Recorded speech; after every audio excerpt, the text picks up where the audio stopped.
এই তিনটা কাজ যদি কেউ করে সে নিশ্চিত তার পতন, ধ্বংস হয়ে যাবে। নাম্বার 1, মা বাবার সাথে বেয়াদবি করা, মা বাবার বদদোয়া নেওয়া। অনেকে দেখেন যে বাবার সেই স্মৃতি ভুলে গিয়েছে, ছোটবেলা থেকে কিভাবে কোলে পিঠে মানুষ করেছিল ভুলে যায়। এই কাজটা করবেন না।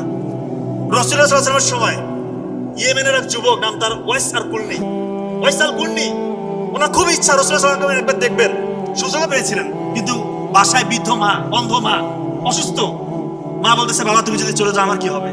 উনি কষ্ট বুকে চাপা দিয়ে রাসূলুল্লাহ সাল্লাল্লাহু আলাইহি ওয়াসাল্লামের সাথে দেখা করতে যাননি। ওদিকে রাসূলুল্লাহ সাল্লাল্লাহু আলাইহি ওয়াসাল্লাম ঘোষণা দিলেন, সাহাবীদেরকে বললেন, ইয়েমেনের এক যুবক আছে, নাম তার ওয়াইস আল কুরনি, সে যে দোয়া করবে সে দোয়া কবুল হবে।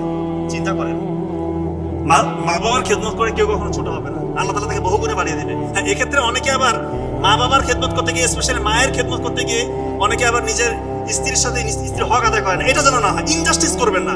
আপনি আপনার মায়ের হক আদায় করবেন, আপনার স্ত্রীর হক আদায় করবেন। আপনার স্ত্রী হচ্ছে আপনার সন্তানের মা, সে তার বাবা মাকে ফেলে এসেছে আপনার কাছে, তার হকটা আপনি আদায় করবেন। ব্যালেন্স করতে হবে, ইমব্যালেন্স করা যাবে না। একদিকে দেখে একদিকে দেখতেছেন, এটা হবে না, দুই দিকে দেখতে হবে।